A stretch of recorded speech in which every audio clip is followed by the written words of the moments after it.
DACA students, so she has Oh, personal DACA narrative students. for you guys, so give her some love. That's my roommate!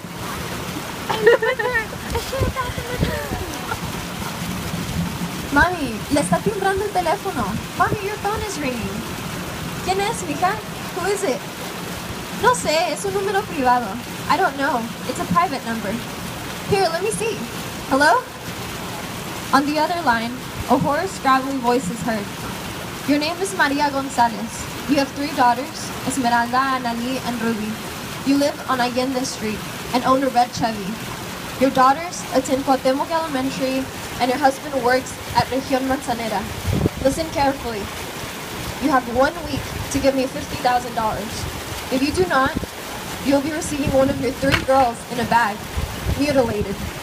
I will call you again on Friday to give you further instructions. Do not, I repeat, do not call the cops because you will regret it. They've already been paid off anyways. Then, the dial tone is heard. What would you do if you were the mother receiving this call and had absolutely no money to pay this? Would you continue taking your kids to school? Would you continue living your week as if nothing had happened? My aunt had no other option but to put her life on hold and come here to seek refuge. This happened to her, and it happens to thousands of others. When they come, they leave their homes, their friends, their coworkers, their fathers, and their mothers. They come here with nothing but the clothes they are wearing and holding on to tiny hands. They have to run, climb, swim, and fight with the land. They face rape, loss of their dignity, thirst, and hunger. They either wake up to sore shivering muscles or in puddles of sweat or from loud thunder. That's if they sleep. But their eyes are dry, and it seems that even if they tried, they wouldn't be able to weep.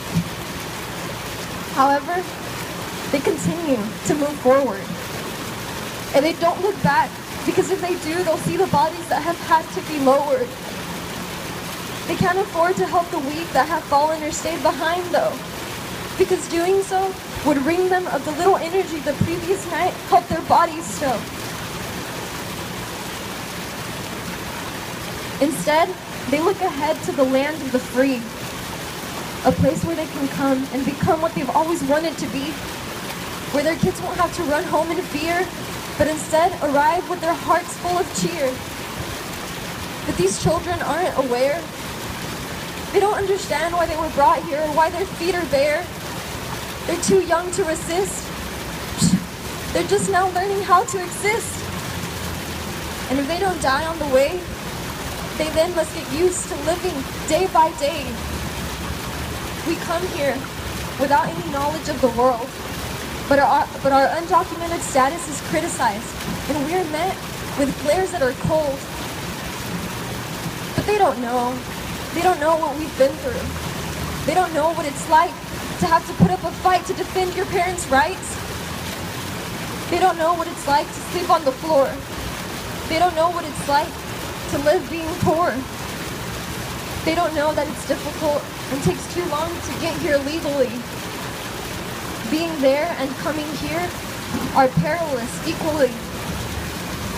But we must look past their ignorance. We must continue to aim for deliverance. When Mexico sends its people, they may not be sending their best, but they are sure sending people that come here to pass test after test. They're sending you, they're sending you, and they're sending me. We'll show the world that although we may come bringing our problems, we learn and work immediately to solve them. We don't bring drugs, we don't bring crime, we are not rapists. We're just trying to run away from this. Instead, we aspire to be what our parents couldn't. We become physicians, engineers, professors, and students, even though the world thought we wouldn't. And we can't let our work return to the dark. We must rise and defend DACA so we may continue leaving a mark. Brothers and sisters, please don't ignore abuse when you see it. Stand up for what's right and humane. See that no one repays anyone evil for evil. Always seek to do good to one another and to everyone. Reach out to those that are in fear and let them know that they are loved.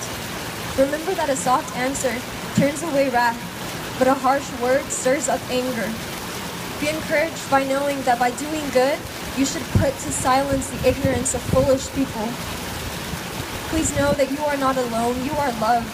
You are just as human as anyone else. Your color or sex or gender or religion or class doesn't determine your value as a human. Count on each other if you need a shoulder to cry on. It's okay to talk about this. Don't let your emotions consume you.